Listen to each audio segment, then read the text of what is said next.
በኢትዮጵያ ያሉ አብዛኛውን ተቋማት የሂሳብና ኦዲት ሪፖርታቸውን በተገቢው ሁኔታ ለተቋሙ እንደማያቀርቡ የኢትዮጵያ የሂሳብ አያያዝና ኦዲት ቦርድ አስታወቀ። ቦርዱ ይህንን ችግር ይቀርፋል ያለውን ዓለም አቀፍ የዘላቂነት ስታንዳርድ ይፋ ያደረገ ሲሆን ስታንዳርዱን ለመተግበርም የሚያስችለውን ፍኖተ ካርታ ነድፎ ለሪፖርት አቅራቢዎች አስረድቷል። ሪፖርተራችን ዳግማዊት ደረጀ ተጨማሪ አላት። የኢትዮጵያ የሂሳብ አያያዝና ኦዲት ቦርድ የፋይናንስ ሪፖርት ማቅረቢያ በመሆን በአዋጅ የተቋቋመ የመንግስት ተቋም ሲሆን የተቋቋመበት ዓላማም የሂሳብ አያያዝና ኦዲት አፈጻጸም መስፈርቶችን እንዲሁም የስነ ምግባር ደንቦችን መወሰን፣ የባለሙያዎችንና የሪፖርት አቅራቢ ተቋማትን ስራ መገምገምና መቆጣጠር እንዲሁም ቦርዱ ባወጣቸው መመሪያዎችና ህጎች ላይ ተመስርቶ አስፈላጊውን የህግና አስተዳደራዊ እርምጃ መውሰድ መሆኑ ተገልጿል። እስከ ቅርብ ጊዜ ባለው ሂደት አብዛኞቹ የንግድ ተቋማት የሂሳብ ሪፖርታቸውን በአግባቡ የማያቀርቡ ሲሆን ይህንን ችግር ይቀርፋል የተባለ ዓለም አቀፍ መስፈርትም ለመተግበር በስራ ላይ መሆኑን የኢትዮጵያ የሂሳብ አያያዝና ኦዲት ቦርድ አስታውቋል። ቦርዱ የዘላቂነት መረጃ ይፋ ማድረጊያ ስታንዳርዶች የትግበራ ፍኖተ ካርታ ወደ ስራ መግባቱ የተገለጸ ሲሆን ፍኖተ ካርታው ዓለም አቀፍ ደረጃውን የጠበቀ አሰራርን ለመከተል እንደሚረዳ የኢትዮጵያ የሂሳብ አያያዝና ኦዲት ቦርድ ምክትል ዋና ዳይሬክተር ጽዋዬ ሙሉነህ ነግረውናል። ኢንተርናሽናል ፋይናንሻል ሪፖርቲንግ ስታንዳርድ ነው እንዲተገበር በሀገር ደረጃ በተወካዮች ምክር ቤት በወጣ አዋጅ መሰረት የጸደቀው በዚህ ሀገር። ይህን ኢንተርናሽናል ፋይናንሻል ሪፖርቲንግ ስታንዳርድ እንግዲህ በተለይ የህዝብ ጥቅም አለባቸው የሚባሉ እንደ ኢንሹራንሶች፣ ባንኮች፣ ትላልቅ ልማት ድርጅቶች እንደ ኢትዮጵያ አየር መንገድና ሌሎች እየተገበሩት ይገኛሉ። ሪፖርታቸውን እኛ ጋር እያስገቡ ይገኛሉ። እየተሰራበት ነው ያለው። ሌሎችም ደግሞ በትሬሽሆልድ ከ300 ሚሊዮን ብር በላይ ለምሳሌ ገቢ ያላቸው የትሬሽሆልድ መመሪያ አውጥተናል።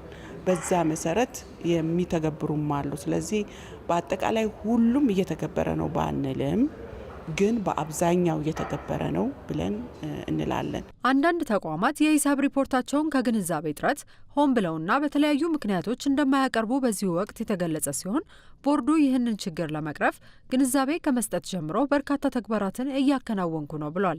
አንዳንድ ተቋማት የሂሳብ ሪፖርት ሳያቀርቡ እንደሚቆዩና የባንክ ብድር ሲፈልጉ የሚፈልጉትን አይነት ሪፖርት በማዘጋጀት የሚያቀርቡበት ሁኔታ እንደነበር የተገለጸ ሲሆን በአሁኑ ወቅት ግን ይህንን ችግር ለመፍታት ብሔራዊ ባንክን ጨምሮ ከበርካታ የመንግስት ተቋማት ጋር በጋራ እየሰራ መሆኑንም ሰምተናል። በተለይ ከብሔራዊ ባንክ ጋር ባንኮች ብድር በሚፈልጉ ጊዜ እነዚህ ትላልቅ ተቋማት እኛ ጋር በኢንተርናሽናል ፋይናንሻል ሪፖርቲንግ ስታንዳርድ ሂሳባቸውን ማስገባታቸው ማረጋገጫ ይልካሉ። ማረጋገጫ ስለሚልኩ ያላስገቡት እንዲያስገቡ ምክንያት ይሆናል፣ ያስገቡት ማረጋገጫ እንዲሰጣቸው ምክንያት ሆኗል። ስለዚህ የመንግስት ሀብት ዝም ብሎ እንዳይባክን ትልቅ መንገድ ሆኗል። በእርግጥ እኛ ጋር ትልቅ ስራ መሰራት ያለበት እኛ ጋር የገባ ፋይናንሻል ስቴትመንት ነው ገቢዎችም ጋር ሌሎችም ጋር መሄድ ያለበትና እሱን ስራ እየሰራን ነው የምንገኘው። ሌላው በዘርፉ እንደ ዋነኛ ችግር የሚጠቀሰው ደግሞ የባለሙያ እጥረት ሲሆን እንደ ሀገር ያለው የባለሙያ ኃይል በቂ ያለመሆኑን ምክትል ዳይሬክተሯ ጠቁመዋል። የባለሙያ እጥረት አለ በእኛ ሀገር። እንደምታውቂው ለመጀመሪያ ጊዜ ነው አሁን ኢንስቲትዩት የተቋቋመው። እኛ ሀገር ሰርቲፋይድ የሆኑ ባለሙያዎች ያሉት ወደ 300 ምናምን ነው ተብሎ ይቆጠራል። ጎረቤታችን ኬንያ ግን ብትሄጂ በብዙ ሺዎች የሆኑ ባለሙያዎች አሉ። ስለዚህ ይህንን ለመስራትና ለመቅረፍ ደግሞ ኢቲአይሲፒኤ ኢንስቲትዩቱን በማቋቋም አሁን ስራ ጀምሯል። ይህ ዓለም አቀፍ የዘላቂነት መረጃ ተቋማት ያሉበትን ሁኔታ እንዲያውቁ ከማስቻል ባሻገር በርካታ ችግሮችን እንደሚፈታ የቦርዱ አማካሪ ደረጀ ገላና ነግረውናል። ካሽ ፍሎአቸውን ሊያሳንስባቸው፣ ሊበላባቸው ይችላል። ብድር የማግኘት እድላቸውን ሊያጠብባቸው ይችላል። ወይ ደግሞ ብድሩንም ካገኙ በተለይ ከውጭ ከሆነ የሰስቴኔቢሊቲ ሪፖርት በደንብ ከሌላቸው ኮስቱ ይበዛባቸዋል። ኢንትረስቱን ከፍ ሊያደርጉባቸው ይችላሉ። ወይ ደግሞ ሌሎች ተርም ኤንድ ኮንዲሽን የምንላቸው አለ ኢምፖዝ ሊያደርጉባቸው ይችላል። ስለዚህ ይሄንን ያቃልልላቸዋል ካምፓኒ ማለት ነው። በሀገር ደረጃ ደግሞ ቅድም ያልኩት አሁን ካፒታል ማርኬት ተጀምሯል። ብዙ የውጭ ኢንቨስተሮች እንዲገቡበት ይጠበቃል። ሰስቴኔቢሊቲ ሪፖርት ካለ የፎሬን ዳይሬክት ኢንቨስትመንቱን የውጭ ቀጥታ ኢንቨስትመንትን የመጨመር እድሉ ከፍተኛ ነው።